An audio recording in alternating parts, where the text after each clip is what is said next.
Test. Does this work too? Yeah, should be right if it's on. It's, Yeah, we can hear you still. So. yep.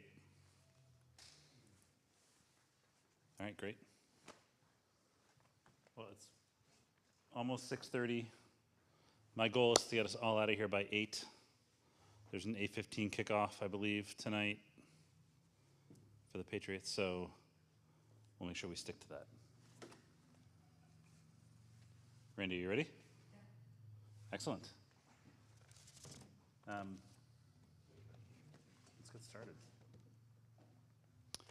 Great. Thank you, everybody, for coming. My name is Jamie Erickson. I'm the town administrator for the town of Natick, and this is sort of the kickoff night for the Natick 101 sessions. Natick 101 sessions, just really briefly, is sort of a new take on what was formerly known as the Leadership Academy. That was a pre-pandemic, and it was run for several years.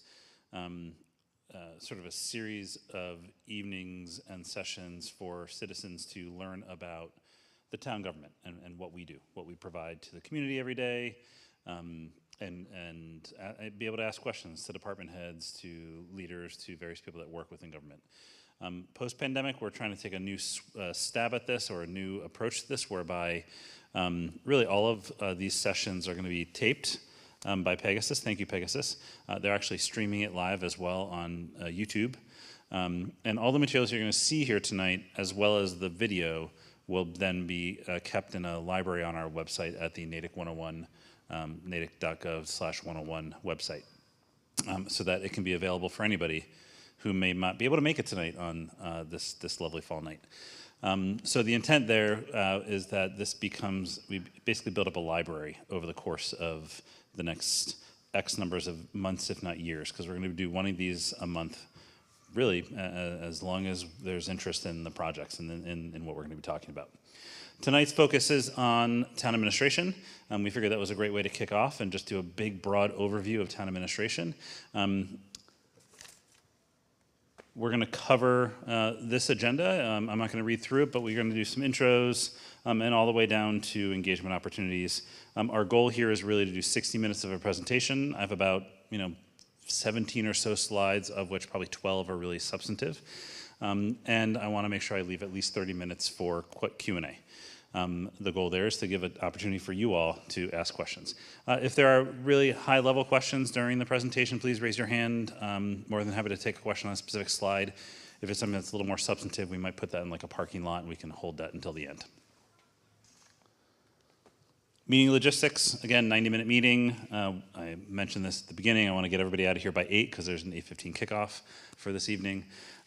Questions are going to be limited to those who are in the room. Like I said, it's streaming live on YouTube, but we want to make sure that those in the room have an opportunity to ask questions. We're going to try to make sure that really narrow targeted questions we might follow up afterwards. And during the presentation, I really want to try to get through the material. This is our first one. So at the end, there's going to be an opportunity for a feedback survey. You'll be able to have a QR code, take a picture of it. We'd love your feedback. If you don't do it tonight, do it when you get home. This presentation will be posted on the website probably tomorrow morning, if not at some point overnight. And you can certainly just ask us questions even just through communications@natickma.org. So as we get into this evening, actually before heading into this evening, we wanted to cover and really ask some, we had a pre-session survey where we had 38 responses, and there was really tried to give us some insight as to what people wanted to hear. I know it's hard to read. I'm going to point out the key things and the key takeaways for this. First and foremost, of the content or of the sort of high-level agenda items, we heard mostly that people want to hear about our challenges, our key responsibilities, and the organizational structure, and less so about budgets and intros. So I'm going to try to balance that demand. We also asked people, why did you move to Natick, and what are the biggest challenges? What is interesting about this, and we put those really highlighted in the blue and the red, there are other items that we have that you can't see as well in the yellow and gray. So again, download the presentation and you can look at them. But the big ones are, why did you move here? Because of it being a good community, because of proximity to Boston, and affordable. What are our biggest challenges?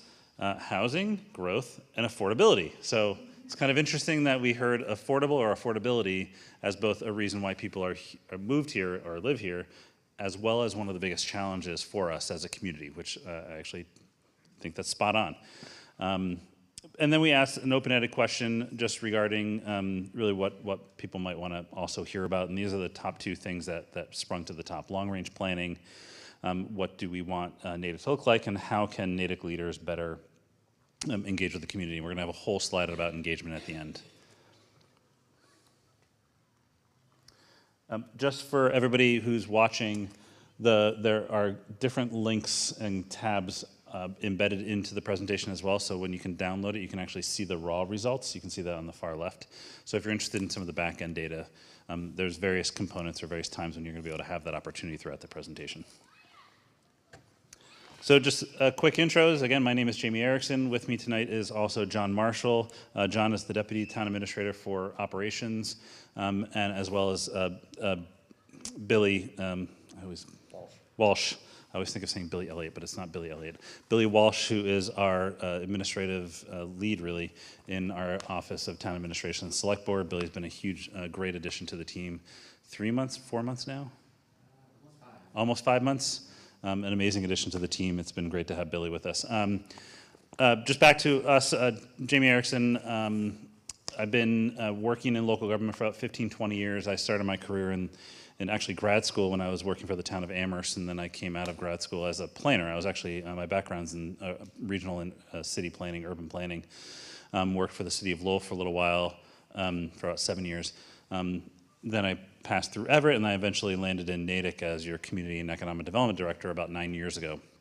I took what I call about a year-long sabbatical, where I left being your CED Director to go work for a state agency. And apparently I just couldn't get enough, because I came back a year afterwards and came in actually in John's position as the Deputy Town Administrator for Operations, and then for the last 3 years I've been the Town Administrator. I'm a father of 3. I actually just came from soccer practice, so love coaching 6th graders, and just have been in the town for upwards of 9.5 years or so, working for the community, other than that year sabbatical. John, born and bred in Natick. You don't have a mic, and he's battling a little bit of a cough tonight, so I'll just very briefly, if that's okay with you, John, just say, John, born and raised in Natick, actually worked in Natick for a long time. He and I overlapped in my early years working for the town, in his later years, in his first stint for the town when he was the Rec and Parks Director, so he knows this building very well, being in the Cole Center. He did his own sabbatical, but it was a little bit longer, about 5-6 years, where he went and worked for various town, other communities, Arlington and Belmont, and then, again, couldn't get enough and came back. So we are your sort of key leadership team in town administration. We do have another deputy town administrator for finance, but next month is finance. So next month's Natick 101 series is finance. So I encourage you to go to that, because you'll hear from him, John Townsend, about the finance team and his role as the deputy TA for finance. So organizational structure. This is one of the things that people want to hear about. This is a very, very high level, and I'm going to dive into it a little bit more deeply. But in brief, we have residents who vote for the select board and the school committee. I work, and I'm hired and fired if I ever get fired, but hired by the select board. And then from there, you have town administration. The school committee does the same with the superintendent of schools, and then from there with the school department. So we're more colleagues, not overseers. We all funnel up, like I funnel up to the select board, and town administration funnels up to the select board, just like the school department to the school committee, and then we're all ultimately beholden to the voters. So on the town side, it breaks out into this rough organizational structure. You have town administration or a town administrator. The select board also directly hires the police and the fire chiefs, so they're actually under direct contract with the select board. But under town administration, you have really all of our departments, and that includes everything from the Bacon Free Library to DPW to the health and finance divisions, sustainability, the town clerk, and all of the above. What this isn't showing you, but you'll see that when you get to their 101 series, is there are some other boards and committees that are also elected, like the Board of Health and the Planning Board. They do work closely with, for example, the Health Department or the Community and Economic Development Department. But in reality, this is really what our rough structure is. And you can see little branches coming off of various divisions. So for example, in the Community and Economic Development Department, there's also our building commissioner and our inspections. They do all the inspections for like building permits and the like. In our finance division, you have the assessors, the collector treasurers, and the comptroller's office. In public works, that's actually one of our bigger departments. You have our GIS division, our highway and sanitation, picking up trash, and doing all the highway work that you see, like cleaning out the catch basins. LF&R, or Land Facilities and Resource Management, they do a lot of the field maintenance that you see around town. Engineering, they do a lot of the project management.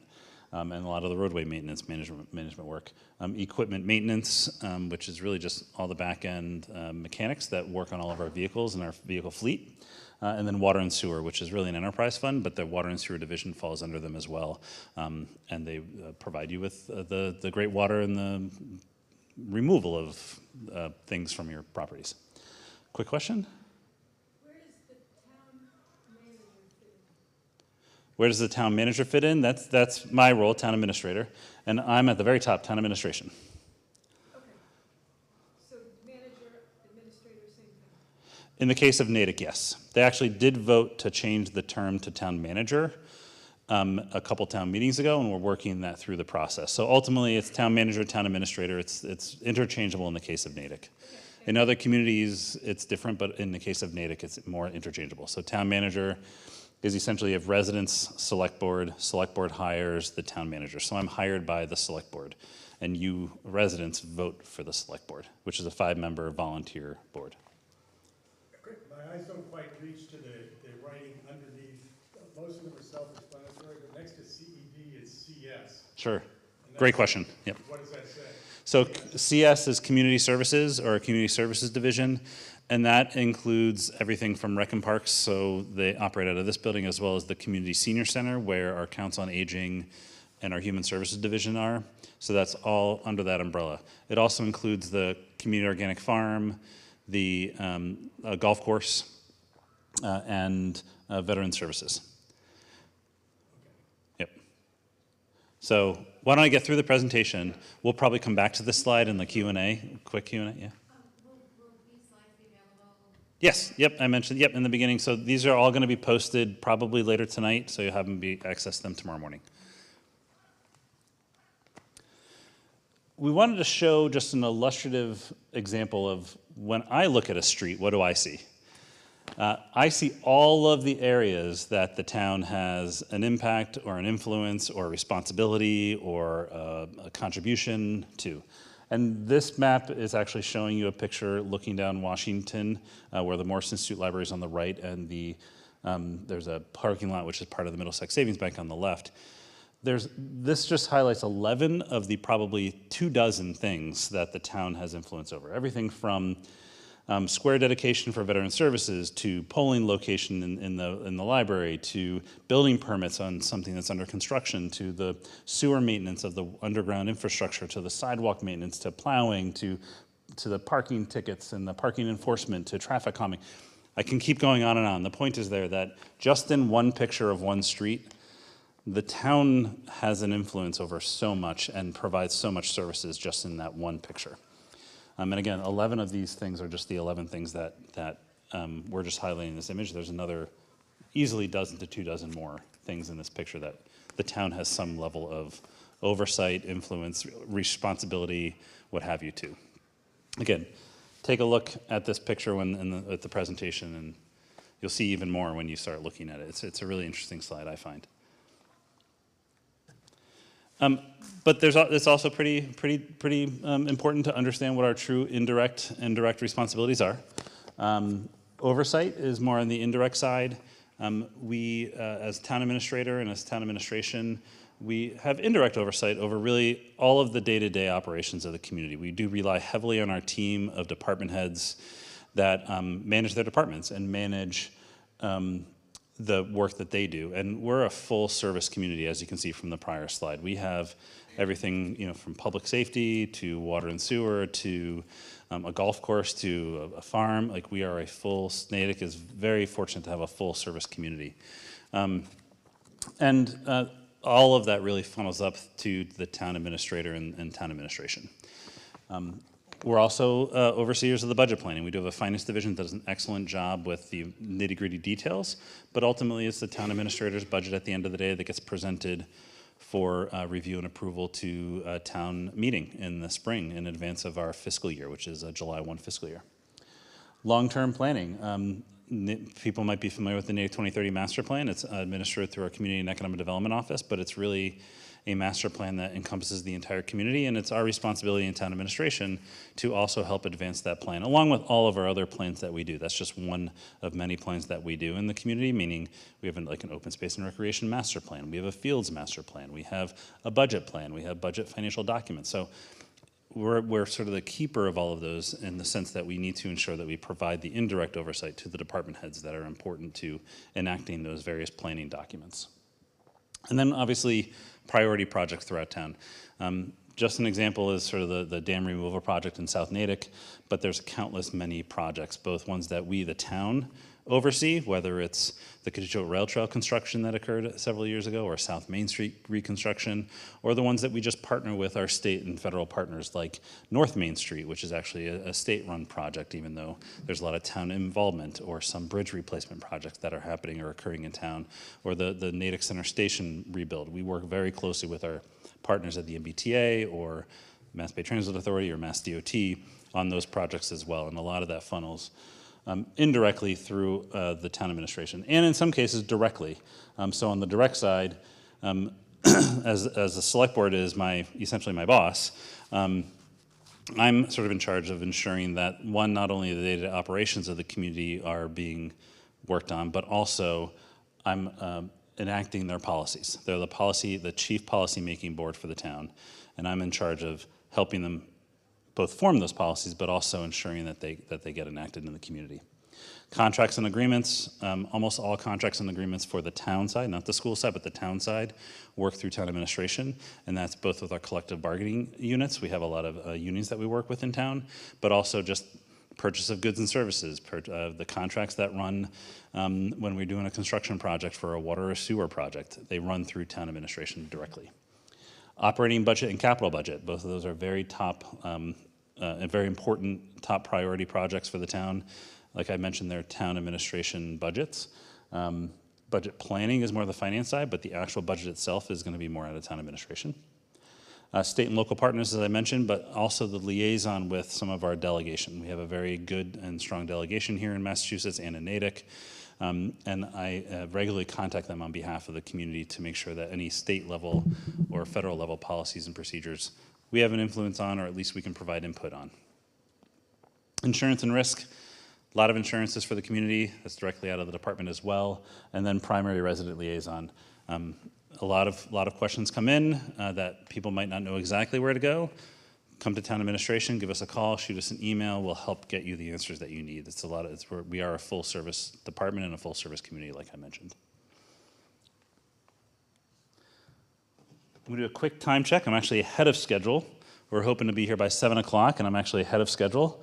But the next slides are actually the meteor slides, so that's a good thing. But then that also means that we can potentially leave quite a bit of additional time for all the Q&A that I suspect is going to be coming down the pipeline.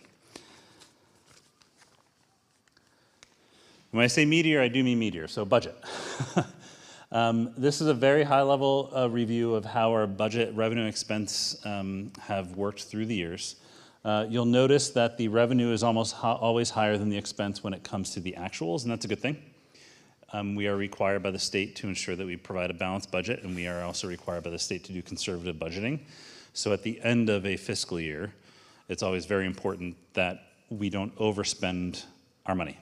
That's why we almost always have some level of revenue above the expenses gap. That is typically what would be the difference that would be what's called free cash, but it's not just the factor of free cash, but at the end of the year, it's basically anything that we haven't spent or we may have under or over budgeted, but really under budgeted, then becomes what's called free cash at the end of the year. The FY24 and FY25 in this case, we don't have actuals yet for FY24, and we're currently in FY25. That's why you see them together. Once we get the actuals for FY24, you'll see a similar gap of the revenues to expenses. If it was in the opposite direction, that would be a very bad thing. So we want to make sure that we do always have that revenue slightly above our expenses. You can see it's been steadily increasing through the years, and I'll explain that in a little bit. For FY25, our revenue is about 195 million estimated. So we always budget conservatively. The bulk of the funding sources for our revenue come from tax levy. Tax levy is really taxes that all of you and businesses pay. That's about 75% of our revenue source. Another 10% comes from local receipts and state aid. Local receipts is comprised of hotels and meals taxes, building permit fees, other fees that are just paid to the town through just doing business with the community, and the like. So when you go out and eat a meal, there's usually a local tax on there. If you stay in a hotel, you might not stay in a hotel, but as people stay in a hotel in town, there's a tax on there. Those are what is captured in local receipts, among many other things. And then state aid, that includes Chapter 70. It also includes unrestricted state aid, and it's about 10% of our budget. So we get about 19 million a year in each of those. Then free cash, as I mentioned, is what is not spent the prior year, essentially. It's more than that, but it's essentially what's not spent the prior year that we can repurpose and rebudget in the upcoming fiscal year. And then other. The other is could be other funding sources like grants or program fees. It really spans the gamut. But really the big bulk of the point here is tax levy is a big chunk of our revenue. On the expense side, again, 195, we got to provide a balanced budget. Education and learning is about 45% of our expense. Education includes the public schools, but it also includes, in this case, libraries. So the Morse Institute Library is in this number as well. It also includes our fee to Keep Tech. Shared expenses is about 30% of our budget. Shared expenses includes things like healthcare costs that we cover for everybody, meaning all town employees, including school employees. It also includes, we have a shared facilities department, meaning town and school, we share the facilities department, so that's in that budget as well as other shared expenses like our liability for retirees and other post-employment benefit type liabilities. So we had to keep up with those liabilities. So all that's captured in the shared expense side. Public safety, that's about 10% of our budget. That's your police and fire departments. One of our larger departments, 10% of our budget. Public Works, another one of our larger departments, about 5.7% of our budget. Health and I think that's supposed to be community development and general government, roughly combined is about 6% of our budget, and that includes town administration, it includes the Board of Health, or the Health Department, the Community and Economic Development Department, and then other is really, there's a lot of other components that make up the budget. If you need more information, there's links at the bottom here to the full budget book and the the Natick Public Schools budget as well. I'm going to get into a bit more detail in the next slide on the expenses. You're going to see it broken out by department even further. But any questions on this slide? Could you just expand what Chapter 70 is? Sure. So the question was, can I expand what Chapter 70 is? Chapter 70 is state aid that comes to all municipalities in Massachusetts related to education costs. So it's the state aid for education. But we capture it as just a revenue source. So we put it in the bucket of state aid because we also get some other state aid revenue like unrestricted funds. Again, it's about 10% of our budget. So on the expense side, just the operating expenses. So you'll notice that the number went from 195 to 191. That's because we always have about in this case, 4.6 million for FY25 funding in the budget for capital. So that's just going towards, for example, vehicles, purchase of equipment, maybe a project. So it's not part of the operational expenses of actually running the community. And on the right side, you can see the breakout of all the departments, but just in brief, the Natick Public Schools is about 45% of the 191 million. So our school system, upwards of 40, it's just north of 45% of our expenses. Other shared expenses, as I mentioned before, that is the healthcare costs and the shared facilities department, among other things.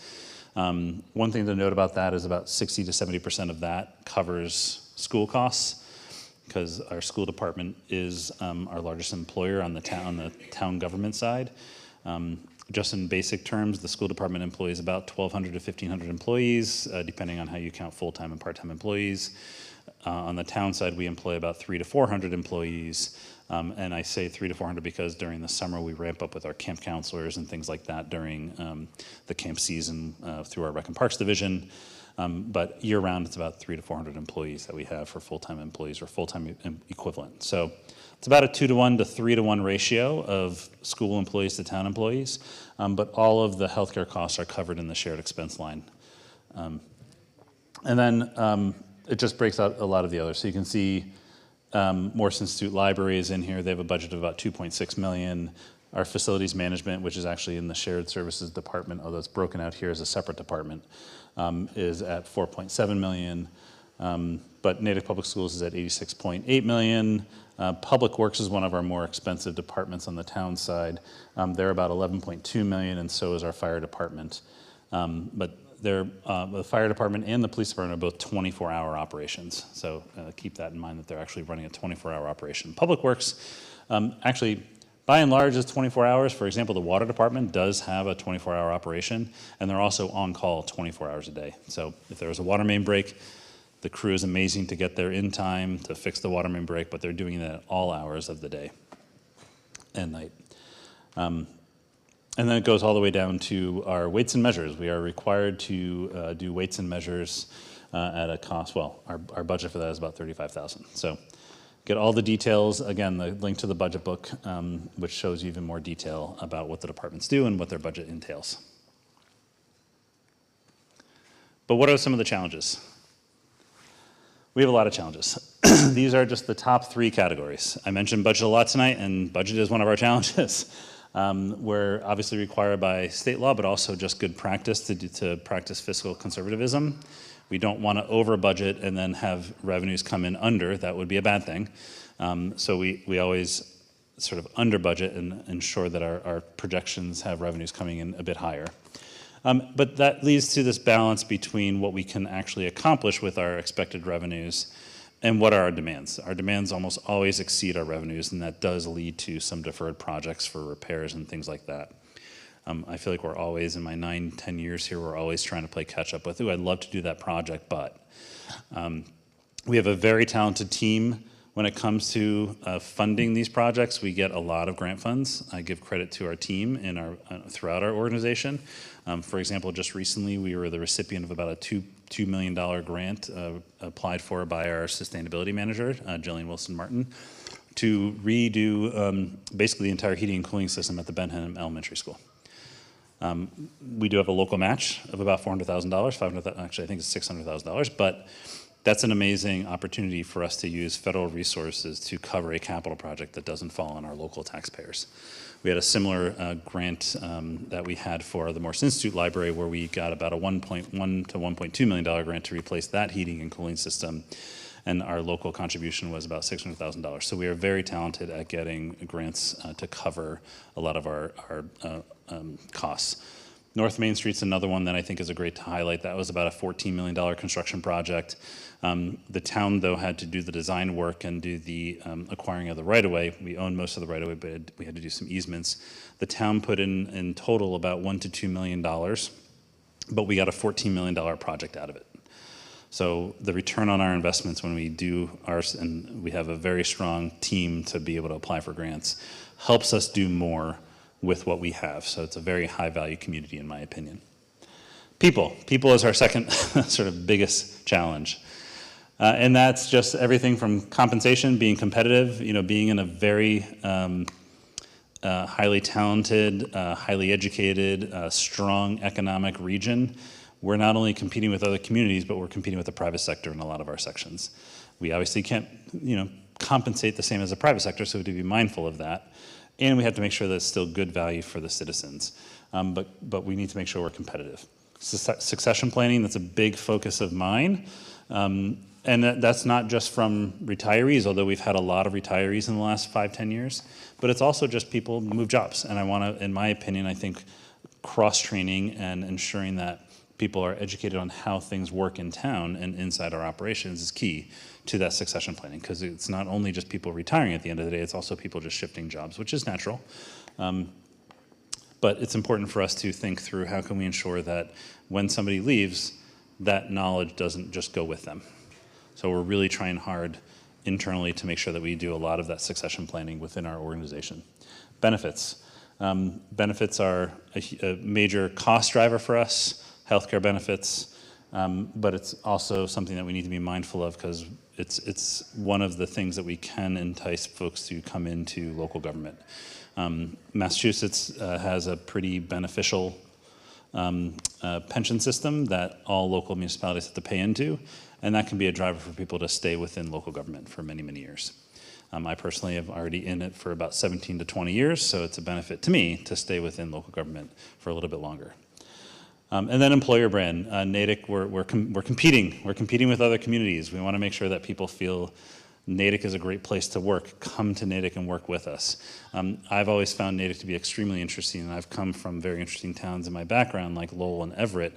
And when I actually came to Natick, I was like, oh, it's a little bit quieter than I probably think.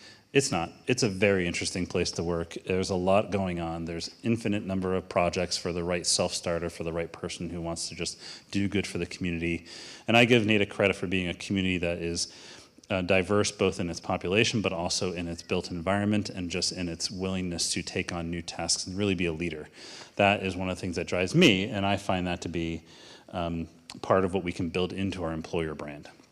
But there's obviously challenges with that because hiring and retention is a big component of what we are constantly battling in local government. And so what we're also trying to do from that people perspective is figure out how can we do more with the same amount of people. When I was working in community and economic development, for example, that department processes well over 5,000 permits a year. 5,000 permits a year, and they have 3 admin staff that also oversee and help to support 3 of our busiest land use boards, the Conservation Commission, the Planning Board, and the ZBA. We've used technology to help upgrade their capacity to process permits so that instead of adding staff people, which are hard to bring in, we've been able to process more permits with the same number of people. They haven't had a staff increase in that department in well over 10 years. So I give credit to the town for investing in those improvements and for investing in the people to make sure that we can continue to do more with the resources that we have. And then government is our third sort of biggest. And government is just, we're working within a structure that, to its benefit, requires certain steps to be done, but it also can be a challenge for us to be doing things efficiently. So for example, when we want to purchase or bid or do a construction project, we can't just go out there and hire who we want. We have to bid that project. We have to go through state procurement rules and regulations. There's also local bylaws that we also need to follow through our processes. And so that is something that we have to be mindful of. It also means that we have a little bit of a different pace because we have to know what the rules and regulations are. And what we're also focused on in town administration is how do we make our processes most efficient, most transparent, most effective within that structure of government that we're all working under, both the local level, but also the state and federal regulations that we also need to follow. And I'll say they're constantly changing. So we're always trying to figure out what is the next thing that we need to be aware of, and then how do we fit our processes into that process, into that state or local, new law or new requirement. Those are just the top 3. We have many, many other challenges. Just wanted to highlight those. Any questions on the challenge slide for now? For compensation, how does Natick compare to the surrounding towns around here? Excellent question. So the question, repeating them for the people at home. The question was, for compensation, how does Natick compare? So for compensation, I would say that we're on the middle to upper end, which is a benefit to us because it means we can attract high quality talent. I would say that in some areas, though, we're not just competing with other towns, we're also competing with the private market. So an example of that is in the finance division, where Boston is a big finance hub. For us to get the talent that a complex community like Natick with an almost $200 million budget needs, we need to be competitive not only in the surrounding communities, but also in the private sector. Same with our facilities team. There's a lot of campuses in the Boston area, medical campuses, college campuses, just corporate campuses, and they pay well, they pay better. So we are constantly reviewing not only the other competitive towns or cities that we're working to compete with, but also in some cases the private sector. Yep, but that's an excellent question. We're not officially at question time yet, are we? If it's a quick question on something like this, I'm happy to answer it, but we can get back to it. Come back to it, but I haven't heard this lately, but I heard that keeping teachers was particularly difficult, obviously, during the pandemic, when I started paying attention to it because Yep. a whole lot of teachers were lost. Have those teachers been replaced, and has it required some, That I will definitely take at the end of the presentation. It's a good question, but let's take that one at the end of the presentation, yeah. So projects in the pipeline. These are just, again, a snapshot of the different projects that we have in the pipeline. Early stage projects, we're in the Cole Center. It's been well loved. It used to be one of the neighborhood schools. It's definitely in need of quite a bit of a rehab replacement / we have to go through some community engagement to determine what to do. But the Cole Center is one of the ones that we're in the very early stages on. Same with the Regional Dispatch Center. So just recently the Select Board and Natick and Framingham have teamed up to create a regional dispatch center. It's been actually a discussion for well over 10 years in the community.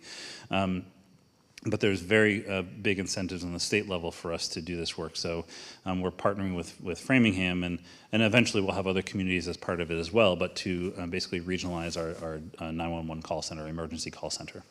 That's in the works very early on in the stages for that one. I'm actually having a meeting with the Regional Dispatch Center folks, which is the team in Framingham tomorrow.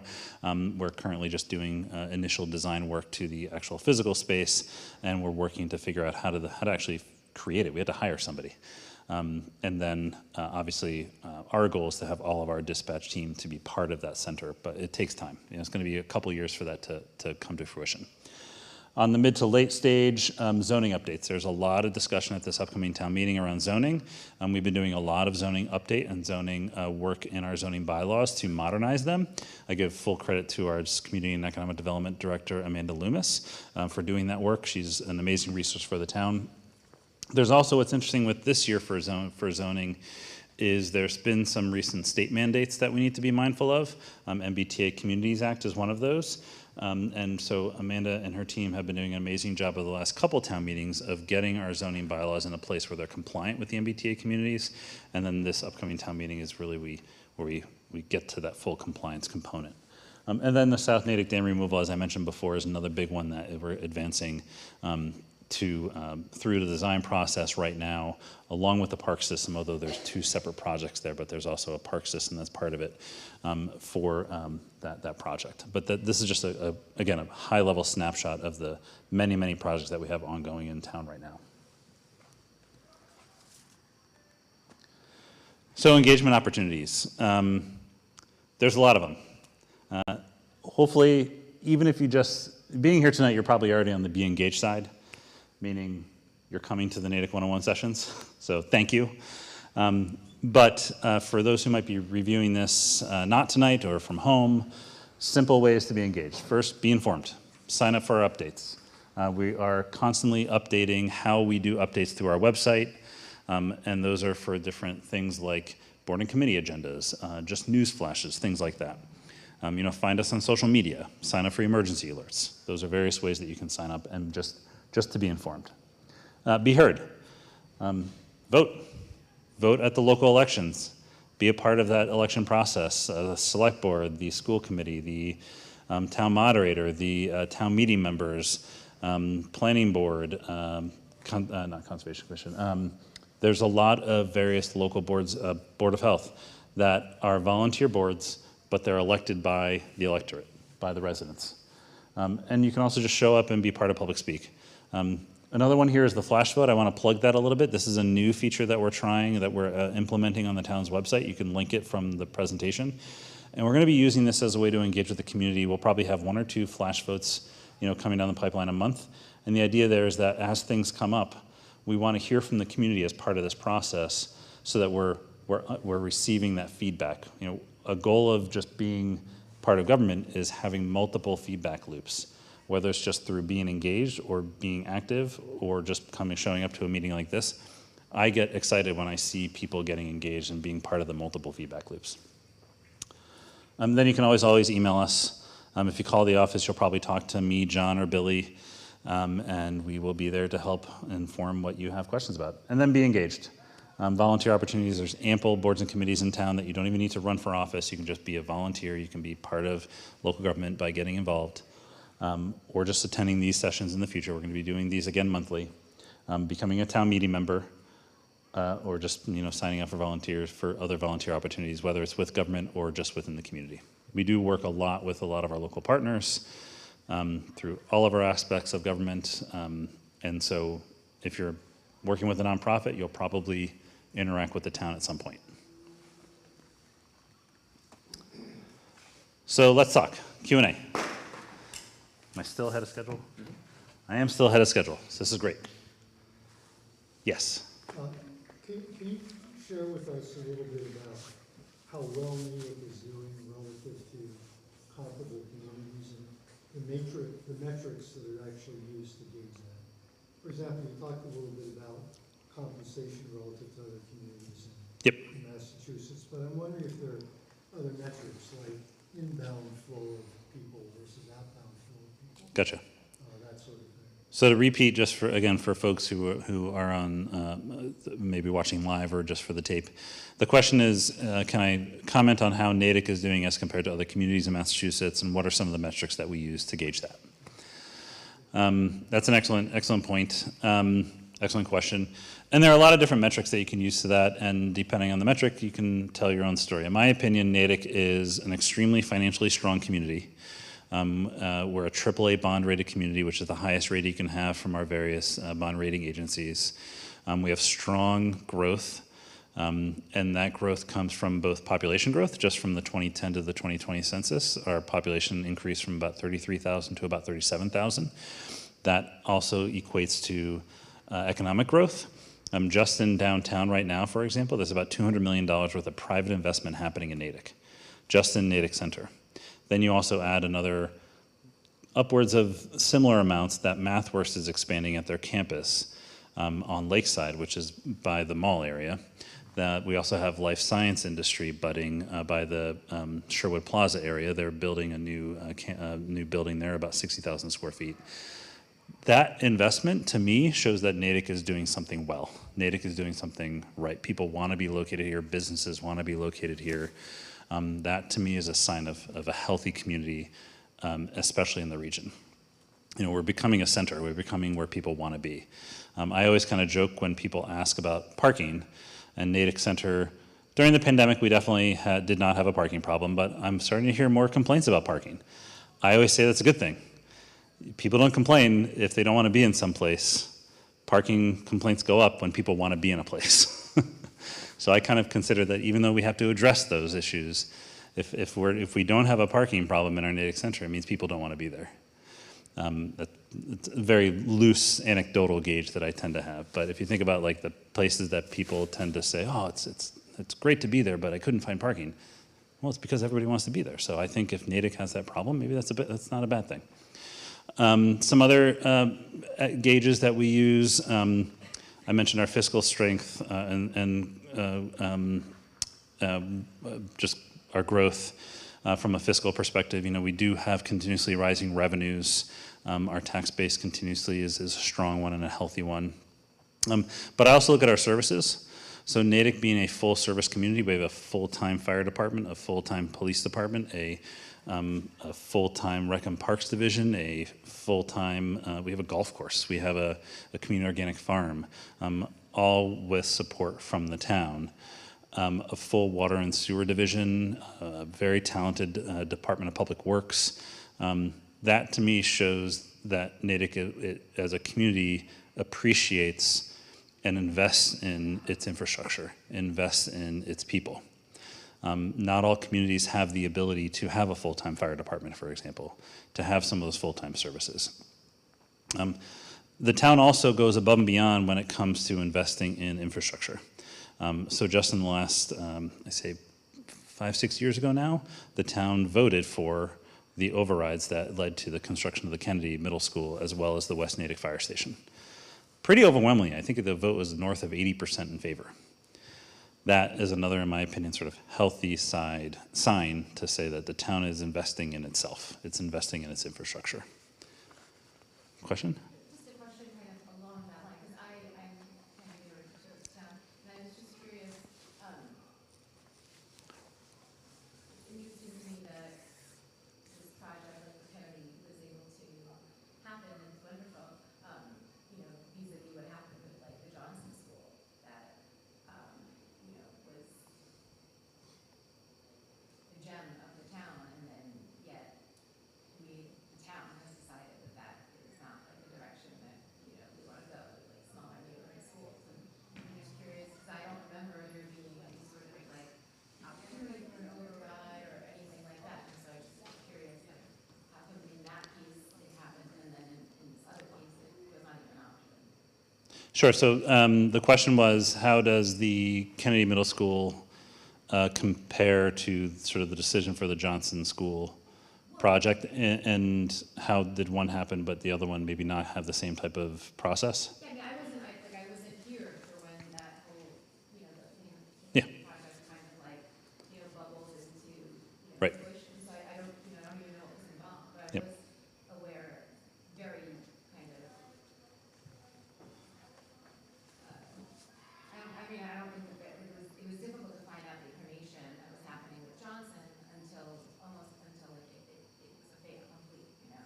Yep. So I was just curious, you know, so in the future, if something like that were to arise, like what would be the appropriate steps to, Right.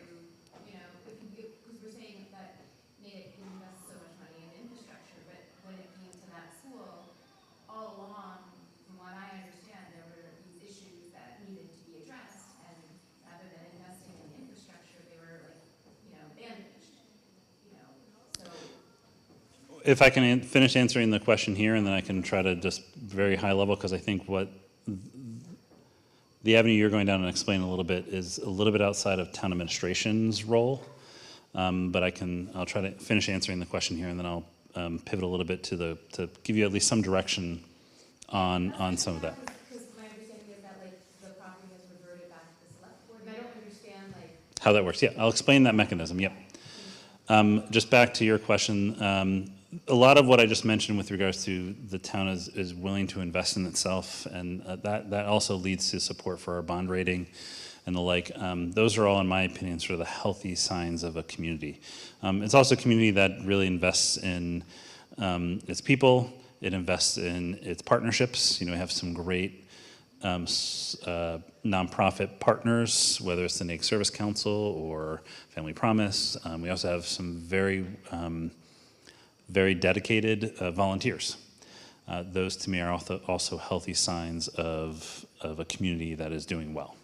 That's not to say that the communities around us don't have those same qualities. I actually think the Boston area is fortunate to have a lot of those qualities in a lot of our communities. But that to me are some signs that I see that make Natick sort of shine above maybe some of its peers. Anything that you would add to that, John? Just, I think on the, we do try to look at comparative communities, so we have a list related to employees. We have a list of communities that we consider similar in terms of size or structure or responsibilities. And in looking at compensation and staff, we try to use those as some of our benchmarks in making those determinations related to compensation and things along those lines. So we try to look at a third each year to try to be as updated as possible looking at key positions. Yeah. So just for folks in the camera, John mentioned that we do have some benchmark communities that we use regularly, and depending on what we're looking at from a position perspective, it's anywhere from 10 to 15 communities that are in the region that we tend to use as our peer communities. Typically, they're within 10 to 20% of population size, similar budget. Then we pick maybe some that are similar composition, meaning the built environment or the similar commercial to residential tax base. So it depends on the factor. We'll pull them into the peer community. We use those for things like compensation. How does Natick compare from a competitive perspective for our employee compensation? But also just looking at them for policies and reviews and how did they invest in their infrastructure? How are they doing with grants? How are they doing with various votes and just investments in what they have for a community? I think Natick also is very fortunate to have the commercial tax base that it has. Where we tend to be the envy of the region when it comes to our commercial tax base, because we have about 20% of our tax base is commercial. Some communities, abutting communities, it's less than 5. So that's a huge benefit for Natick. It comes with it some challenges. You know, it means that we have traffic. It means that we have other things, but our commercial tax base is very positive here. Any follow-up questions on that front? I did, if you don't mind the quick. Yeah, and then I'll get, yeah. You did mention Sherwood Plaza. Yes. Life Sciences. I noticed there's a biosafety lab too, signed up on Route 9. And I was wondering how the general public could get any insight into actually what's going to happen inside that facility. Obviously, it's a faulty comparison, but I would point out that Wuhan was a biosafety lab too as Yep. well. That's pretty low level, we wouldn't do that. Right. So I'm not familiar with the sign that you're talking about, but the Sherwood Plaza, what used to be the former Travel Lodge facility, that's a new, it's called Abbey Labs 2 or ABI Labs 2. And Abbey Labs, they actually built and own the other Abbey Labs 1 building right next to the LA Fitness behind it. They also own a smaller industrial building that they started in.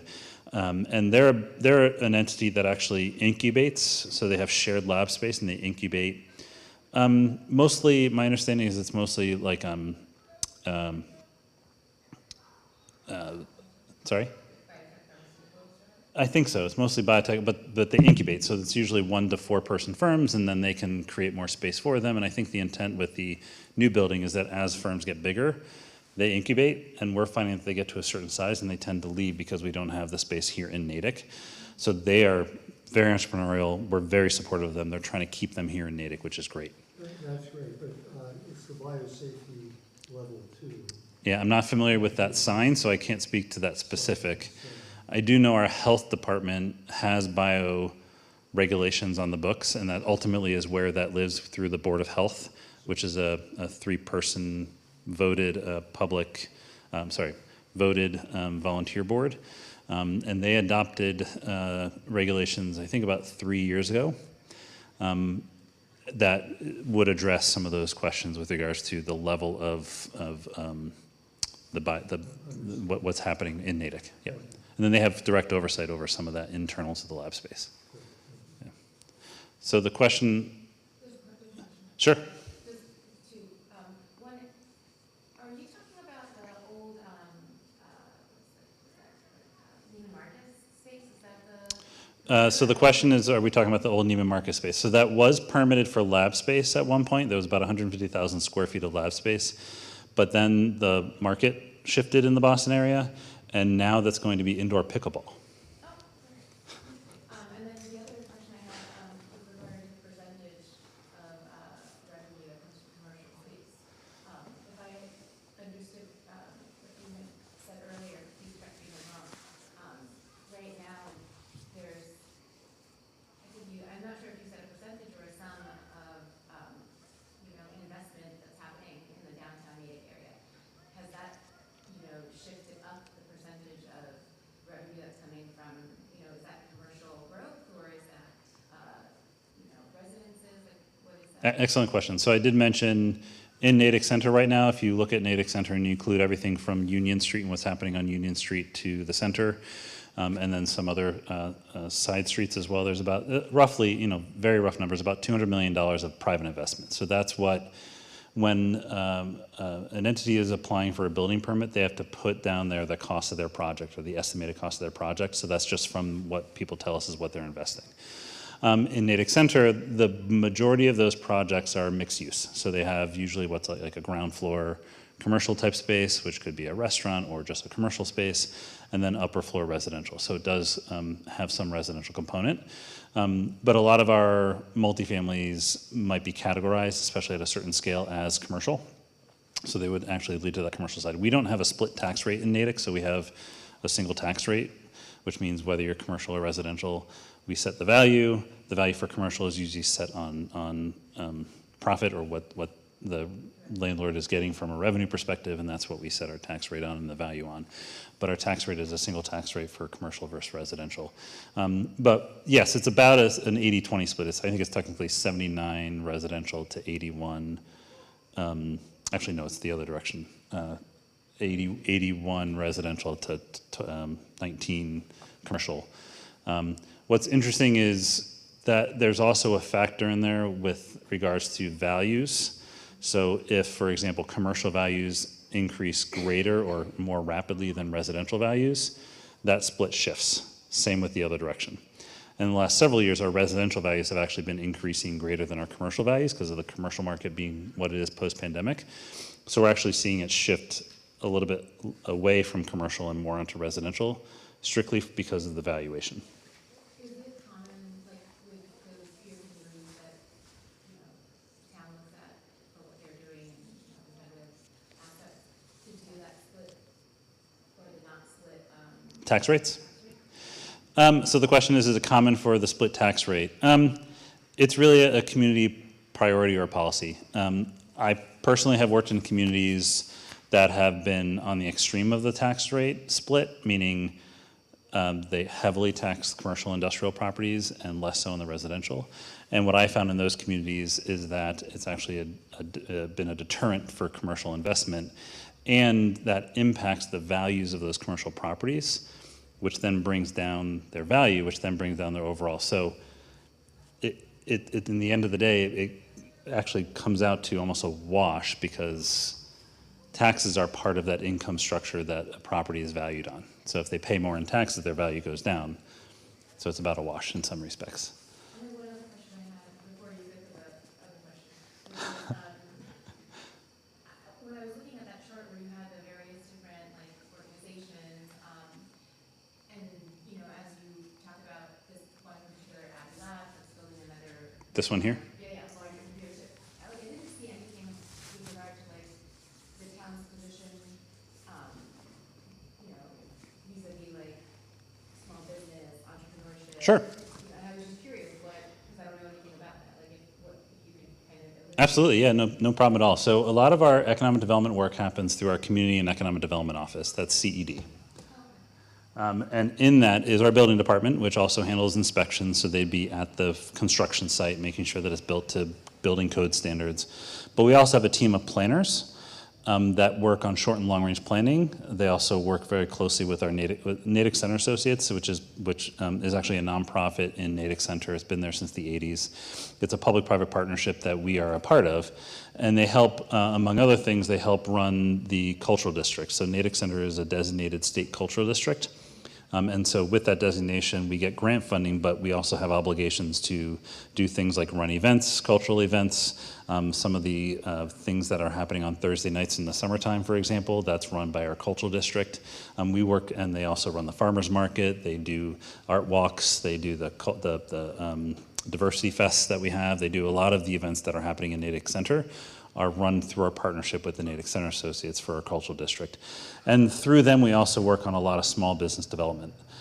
So we're actually on their board of directors, so we have a direct seat with that team, and it's a nonprofit, but they are also made up of the property owners and the business owners, so we're working together for the small business development in Natick Center.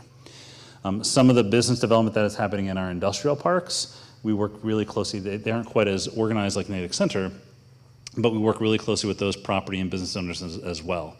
So an example of that is Abbey Labs. Abbey Labs actually started out in a 10,000 square foot industrial space in that industrial park. I've been working with them for almost 8 years just to see, hey, where are you going next? Where are you growing next? And we work with them on what do you need to continue to grow. We've rewritten zoning with their input, brought that to town meeting to continue to help them expand. And then through that relationship, we get to know about other small businesses that are happening and growing in our industrial parks. The Golden Triangle area, which is the mall area, it's the term that we use for the mall area, it's unique in the sense that there's a lot of larger scale property owners. Like the mall is owned by a multinational mall. MathWorks is a multi-billion-dollar privately held company. Sherwood Plaza is a family-owned plaza, but there's like 2 or 3 primary property owners there. We have very strong ties with all those property owners through our Community and Economic Development Office and also town administration. And we're always asking them, how can we support you? What do you need for support? What do you need for help? I was actually just at MathWorks 2 weeks ago helping just get up to speed on what they're doing because they're about to expand that Lakeside campus.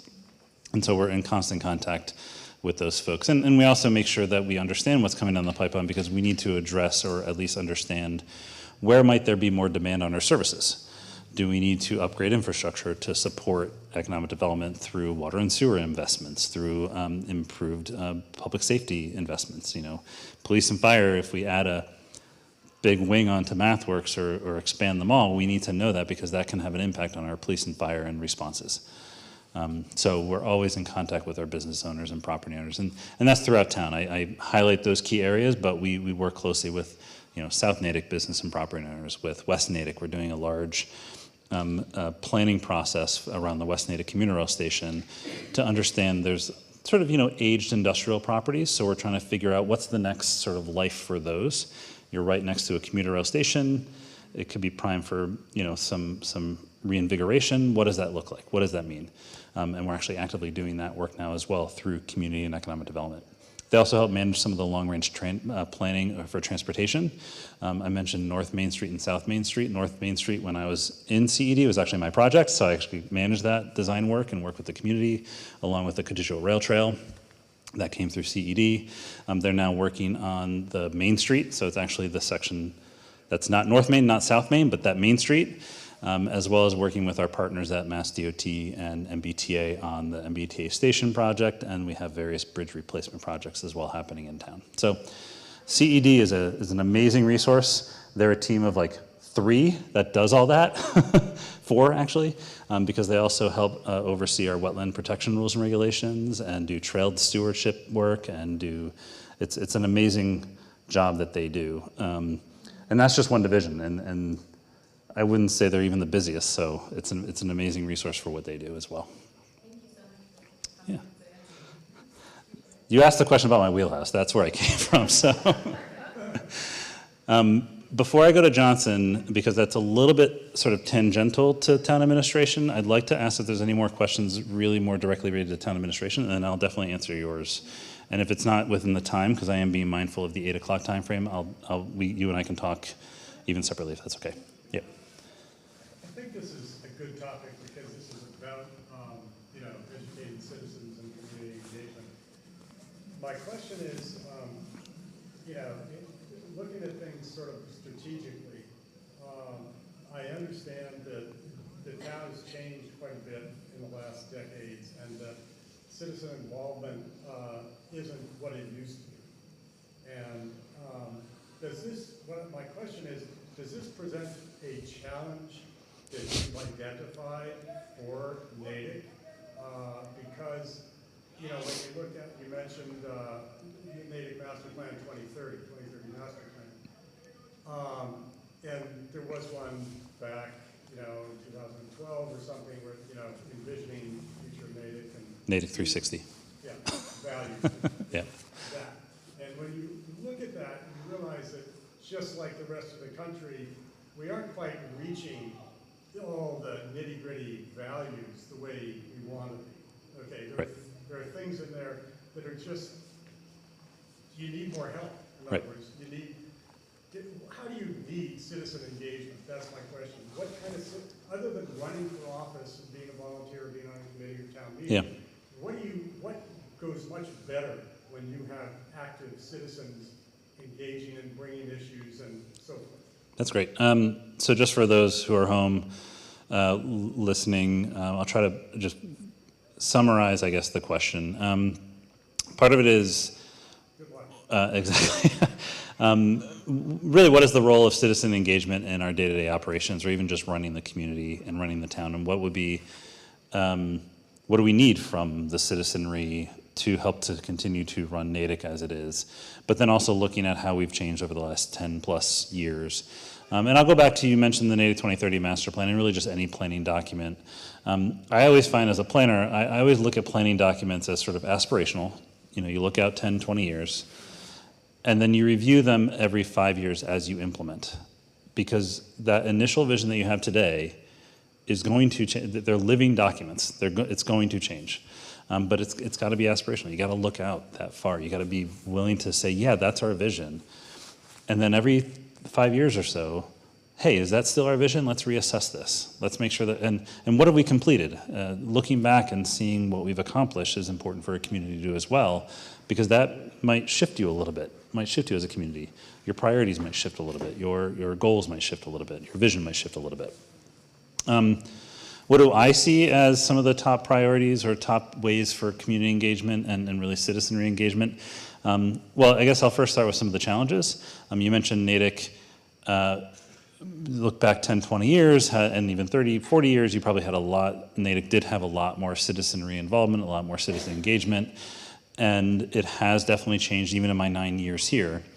And I don't see that unique to Natick. I actually think that's sort of a societal thing, meaning a lot more people, especially in Natick, which has changing demographics, to becoming what was probably more of a middle class community to more of an upper middle class community, lower upper class community. You have a lot more two-household income households, less free time, more involvement in other activities that may not be local government activities. And I don't think that's necessarily unique to Natick. I think that's sort of a societal-wide challenge that we're all facing in local government. What I see as some of Natick's challenges is because of its, and I still think this is a positive, because of its growth, because of its popularity, because of where it's been and where it's going, it's becoming increasingly complex. And what citizens might have been able to do 10, 20 years ago, one, they have less free time now, or we have fewer citizens with less free time to be able to focus on some of those items. And those items are getting more complex with state regulations, with federal regulations, with even local requirements, that there needs to be a bit more involvement, or even just a bit more leadership in the staff, in the paid work that we do as professionals to advance things. So what I've definitely seen is the ability for the volunteer base to be able to take on the complex projects is decreasing, which means we need to figure out how to build the capacity on the sort of staff side to be able to take on those projects, and that's a big challenge. Combined with that, you mentioned because we still have a lot of great citizens that want to be involved, but there might be a limitation on time, availability. Sometimes it's just, I can't make that meeting, but I want to be here.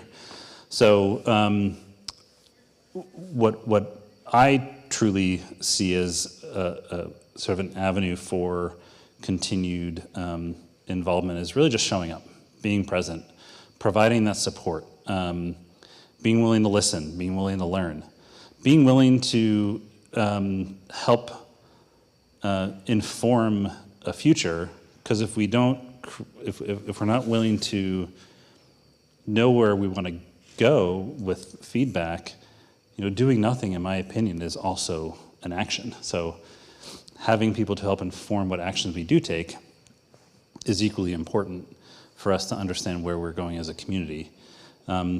And sometimes just being present is helpful enough, because we need a feedback loop. We want that engagement. That's why that's why I know I got into local government. I appreciated the engagement with the community, with the citizenry, to help inform, at the time, more planning projects, but also in the case of sort of town administration, what we're doing as an administration. To be more specific and bring it down to one thing, you mentioned the 5-year review, Yep. which I know was built into the original thinking. It's a great idea. And I thought, perhaps, if I remember right, this was a year for that to begin to happen. Correct. In different departments. So the question is, are the different departments looking for feedback from, and will there be sort of, chances to take the report card, if you will, not literally, but, take sort of Yep. an evaluation out to the public and say, all right, here's what's changed, here's what, directions have changed and so on. What's your reaction? Give us your, feedback on this. Yeah. So that we make a correction with you, not not 40. Absolutely, and that, so the point, just for folks, again, at home is, and I think you were more speaking specific to the Natick 2030 process. The 5-year look back, we're coming up on that. It's, in fact, you're absolutely correct. We're at the time where we need to start that work, and there will be opportunities for community engagement in that process. And speaking with Amanda just recently, our goal is to get through this upcoming town meeting because we have a lot of things that we need to get through this town meeting, but the intent is coming up in the winter/next calendar year basis is when we're going to really start, and her team is going to start doing some of these updates. And really depending on the section of the plan, depending on how we feel we're doing, we might seek more engagement on certain components than others. Some components might need, just more to do. Some might need less. Some might just need, yep, that's still our goal. We're good there. But I know the intent is to have community engagement feedback loops on that front. It won't be nearly as robust as the initial creation of that plan because we had a very robust budget, quite frankly, for that project. But we will, through Amanda's team, we will have opportunities for engagement. And it could even be at the planning board level because they're sort of the keepers of the plan, so to speak, even though it is truly, we're all in the business of ensuring that we enact that plan. But it all comes down back to, under Master General Law, actually, that the planning board needs to endorse that plan. So. Well, another aspect, and this is the end of my, I'll save other questions for later if I have them, but maybe this is more of a thought or a suggestion, which is to take it to parts of town that perhaps don't, so take it to West Natick, take it even to students, Natick High School, and just give them a chance to see how to be engaged. Interesting, even the creation of the plan, we did a lot of that. Yeah, I'm sure you did. Yeah. And I'm just saying that would be. Do that again, exactly. Yep. Again. Yeah. And I think there are students who are interested in being involved in town. Yep, I've spoken at quite a few of the civic classes at Natick High School, and It's gonna be hard for them to get to this or to do this virtually, but right. It's too much maybe. But, right. Yeah. Thank you. Absolutely. Any other questions about the presentation this evening? About town administration? It's unique that you have me here with Billy and John just stepped out, but IT, how safe is Natick's data? excellent. So the question is IT, how safe is Natick's data? I mean, it's really easy to fake your file, but somebody missed that last update, Right. I have the highest confidence in our IT department. We actually just recently partnered with the school department about 6-9 months ago. It was about a year ago now, actually, with our school department to actually create an umbrella single IT department. We still have to have separate town and school, but we have an excellent director of IT that's overseeing all of it. And oh yes, he's been with the town already for over 10 years. And he's an expert in the field. He came to the town originally in the private sector. He was actually in the school department solely, and then we had an opportunity to partner with the school department to have him oversee town and school. We are doing quite a bit of updates, and that's just continuous. We're always going to be doing updates to IT, but we are doing some very needed baseline updates on the town side. But he's really rebuilt the team on the town side and just built a strong team, both school and town, to revamp our IT, to just continue to make it even more and more secure. We are also, actually, in the last couple of years, we've been putting or working more and more with our various systems to also make sure that they're at the highest quality of security. So sometimes that includes making them cloud-based. Sometimes that does not include making them cloud-based. It really depends on the system, but with our very thoughtful IT director, we're taking that system by system. And Natick hasn't been hacked and had to pay a ransom. We have not had to pay a ransom. There's been, every day we get attempted hacks, so let me say that. But we have not had to pay a ransom in my time here, and I'm not familiar with it happening prior to my time. But It's happened in other towns. it has, yes, yeah. Yep, I don't want to speak about those in other towns because I don't know the details, but it has happened in other communities. But I would say that it's a daily occurrence, if not an hourly occurrence, that we have attempted hacks, and it's just part of the nature of, of today's world, basically. But we have very strong systems and very strong people in place. Sorry, I was a few minutes late, so I may have missed when you did this slide, but like, what really is the role of the town meeting? Do they just sort of approve yes and no, or do they actually get to drive things? And how much Excellent. control do they have? So the question is, what is the role of town meeting? And for those watching, I'll just take a step back and just explain what town meeting is. So town meeting is a 180-member volunteer body. It's voted on by the people, by the voters. The town has 10 precincts, and each precinct has 18 representatives that make up that 180-member body. Town meeting meets twice per year, in the fall and in the spring. They can also have special town meetings outside of that. That's called by the select board. Those aren't overly common, but they do occur. So we actually have a town meeting coming up in October. The warrant or the agenda for a town meeting is set about 2 to 3 months in advance. It's set, like for example, in mid-August, we had a deadline for warrant articles for town meeting to review. And the biggest things that town meeting reviews and approves is budget. Anything that's an appropriation of town funds, town meeting needs to vote on. Depending on what it is, it might be a majority vote or it might be a 2/3 vote. So like borrowing, if we're borrowing funds, like taking things out for bonds, ultimately select board does that mechanism, but town meeting needs to approve it, and that's a 2/3 vote. A basic appropriation of town funds, so we have, $1 million in an account and we want to spend it on a new park, town meeting votes on it, that's a majority vote. They also review and adopt bylaws. So we have a town set of bylaws. We also have a zoning bylaw. Zoning is dealing strictly with land use. That's a lot of that stuff that community and economic development is doing. Town bylaws are really the day-to-day of how the town operates.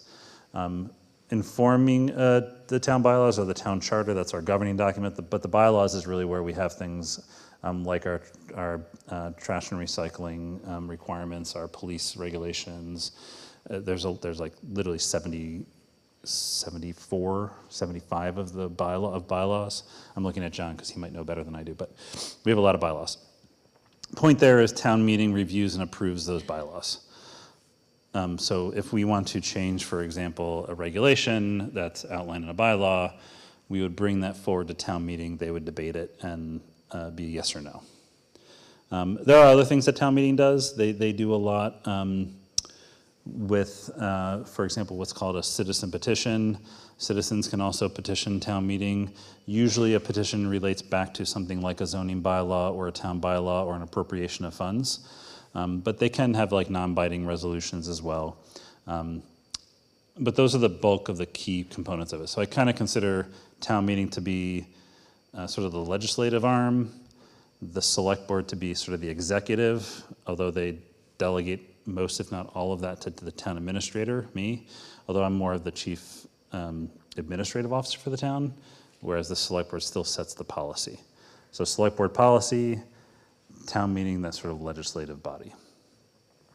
Is that, yeah, keep going. I guess just quick, so if somebody wants to change one of those bylaws or something Yep. like that, it's probably going to come from town administration, and they're going to give it to the select board, and the select board's going to give it to town meeting to approve? Excellent question. So there's a couple different ways that can happen. Under our charter, town administrator or the school or the superintendent can sponsor an article. So yes, I can technically, as town administrator, sponsor an article like a bylaw change. And I have done that in the past. There's a section of the bylaws that deals with personnel matters, and not individual personnel matters, but like amount of sick time and amount of vacation time that non-union employees have. I can petition. The select board can, any multi-member body can, so a select board, conservation committee, really any town committee or board. And then there's it's what's called citizen petition. So any citizen, you yourself, for an annual town meeting can say, I want to do X, Y, Z, and you can get 10 people to sign on with you. I'd recommend getting more because we check the signatures. And then that gets placed on the warrant. And so then it goes through the town meeting process. For a special, it's a higher threshold. It's about 100 signatures, but it's a low threshold for the annual town meeting. So there's different ways where things can get on the warrant. The process for town meeting, just very, very high level. The moderator is an elected body, it's an elected person, volunteer. The moderator oversees the function of town meeting. The moderator appoints a 15-member finance committee, but the finance committee really reviews all warrant articles, not just financial. And any warrant article that is set on the warrant, so for example, for October, we had a warrant article set in August. All of those are currently being reviewed by the Finance Committee. And then the Finance Committee puts forth a recommendation book to town meeting to just help inform town meeting members as to their review, and they say, yeah, we agree with this, or no, we don't agree with this, or, we're split, we don't know. You, town meeting, decide. They're non-binding recommendations, so town meeting ultimately has the final call, but they help to inform town meeting members in making their decision. Did I see another hand up? No? Just looking at time. We have about 10 minutes. My response to you is going to be much longer than 10 minutes, so can I pause on that and maybe we can talk maybe just briefly after the meeting, if that's okay? Does that work? Did you have another question on this? Well, I was just, I'll get to you. just asking my neighbor, when you said that, like in the process of like the town meeting, that then there was like a 15-member finance committee, that's different than the finance. Department, correct. Yeah, finance department is staff, town staff. They're employees of the town. We have a finance director who's also our other deputy town administrator and chief financial officer. And then within that, we have an assessing division. So they do property assessments, assess values, and among many other things. That's a team of about 4. We have a collector treasurer, so they collect all the money. So if you're paying a bill, it's going to go to our collector treasurer. And then they also make sure that the books are sound with the collections. That's another team of about 5 or 6. We have some part-time in there. And then we have a comptroller, which is like our internal auditor, making sure that we're spending the money properly. In the comptroller office is also our payroll. We have a centralized payroll division, so all of the payroll for the school in town run through the payroll office. But our comptroller office is about another 4 to 6. And then our finance division, which administers the budget, helps to do the budget planning, monitors the budget throughout the year, what's our burn rate, also looks at our investments or our bonds, because we do borrow quite a bit of money to complete projects, and works with our financial advisors. That's a team of about 2 to 3. So it's a full service department. The finance committee is a volunteer board, 15 members. They come together really during town meeting time to review warrant articles, some of which are financial. Like they do dive into the budget every year. The budget is reviewed typically at the spring town meeting. So we produce the budget on February 1. The warrant for spring town meeting closes at the end of February. And then between that time and April, when town meeting starts, the finance committee reviews all of the warrant articles, but they also dive into the budget, school and town. So they reviewed all the $195 million. Are the committee members town meeting members? They don't have to be, no. The question is, are committee members town meeting members? No, they don't have to be. Many of them are, but they don't have to be. Yeah, there's no requirement really on any board or committee that that a town meeting member must also be something. They just have to be a resident. I'm going to have somebody, yeah. I was just looking at the budget sheet, the slide with the budgets. It said there was $1.8 million that was allocated to the select board, and I think because you're a volunteer, Yep, excellent question. So 1.8 million, that's actually select board / town administration.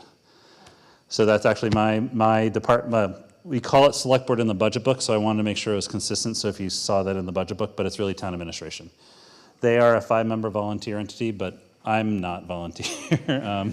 My team's not volunteer. Most of that is actually, most of all of our budgets are salary. Depending on the department, it's anywhere from 80 to 95+% of the budget is salary. We really do invest in our employees. Some things that we do cover in the select board budget include insurance, legal. We have a outside legal counsel, so we do have a town counsel, but we have a firm that does that work for us, and that's covered in that budget. And then there's some other expenses that come out of the town administrator / select board's budget. But you can see, actually, we actually have a separate legal services line. I apologize, that's not in the select board budget. We have a separate legal services town council line. So there's also no shit we need some money stat line item. Something goes wrong. So the question for those at home is, there's no rainy day fund. Yes. There is. We do have stabilization accounts.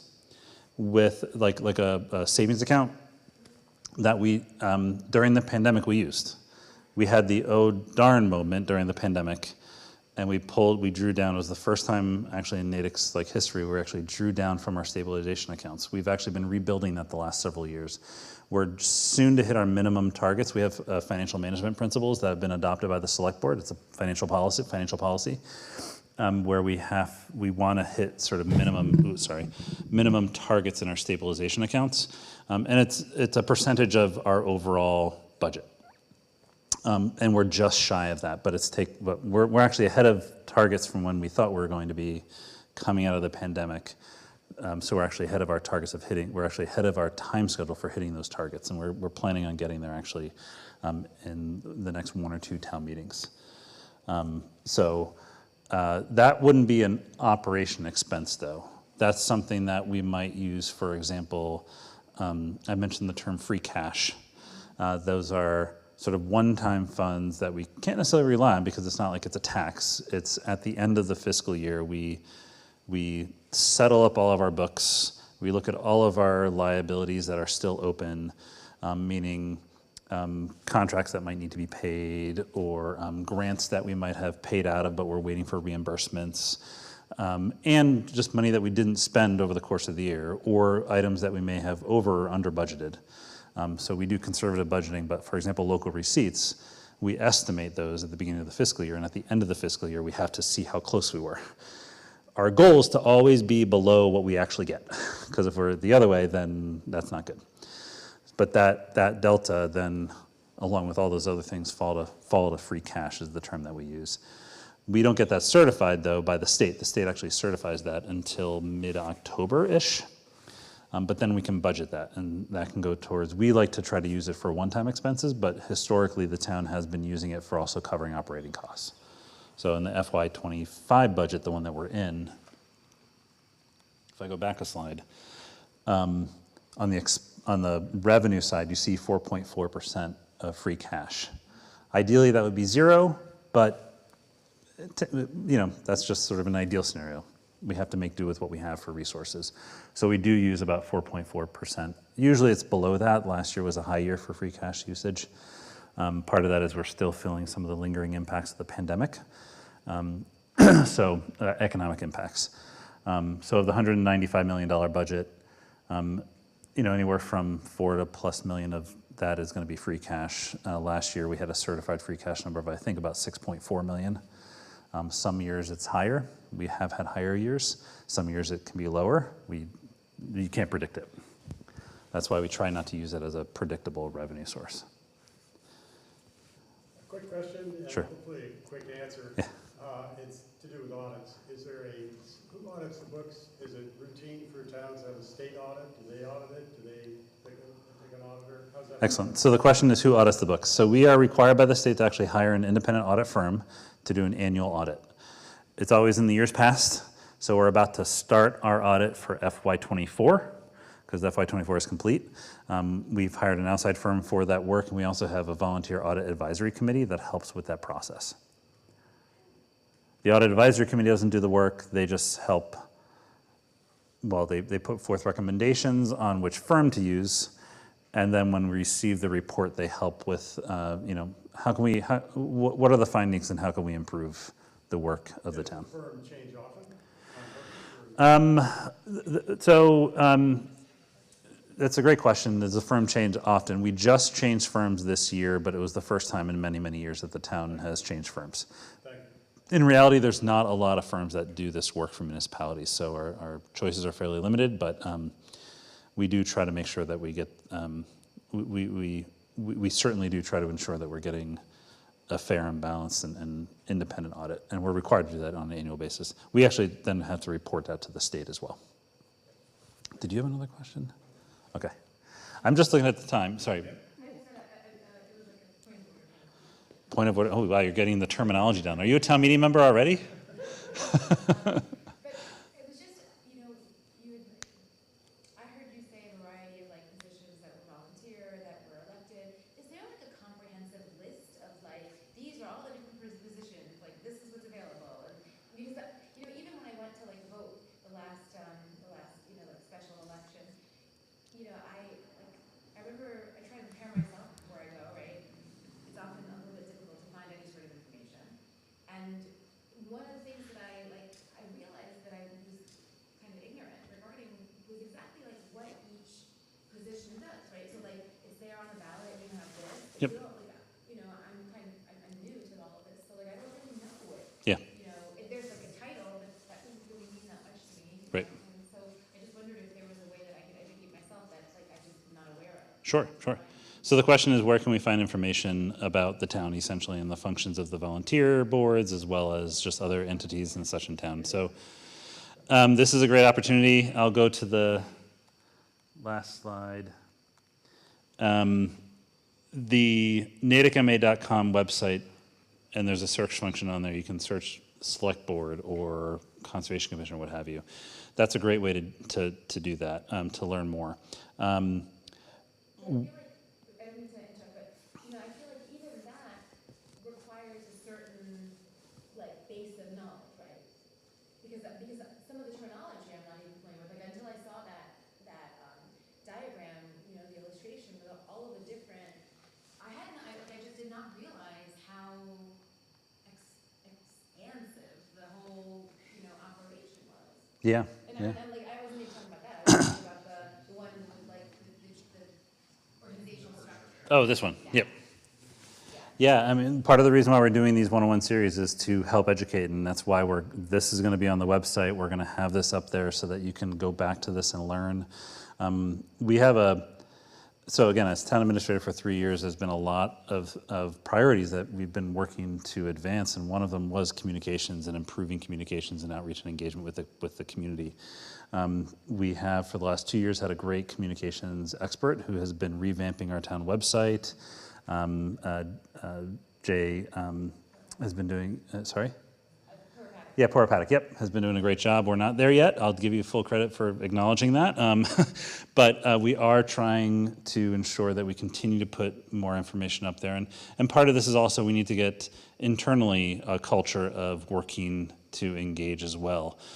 As you can see, we have a lot of, we kind of consider it a mall. You know, these are all kind of like independent entities that, yes, town administration has oversight over, but and we do have a lot of collaboration amongst them, but they're kind of independent entities. You know, the police department, they have their mission. The fire department, they have their mission. The IT department, they have their mission. Kind of like how a mall, like a store has, like, I'm going to sell shoes today, I'm going to sell hats today, like, what have you. The point there is that, you know, our goal is to ensure that they're all working in collaboration, that we're all in the same direction, and we're sort of building that culture of collaboration within the organization as well as within the community. And so even just today, Jay mentioned to me that for the first time in a while, he talked with like 4 or 5 different departments about doing updates. That's great. We're establishing a culture of using Jay to get the updates out there, of using our resources online to inform the community. He's added tools like FlashVote, like the alerts that we're getting more and more traction with, which is fantastic, but we need to do more. We're always going to need to do more, in my opinion, because in every planning effort that I've done, when I did the Natick 2030 master plan, for example, I did a whole house mailing of a postcard.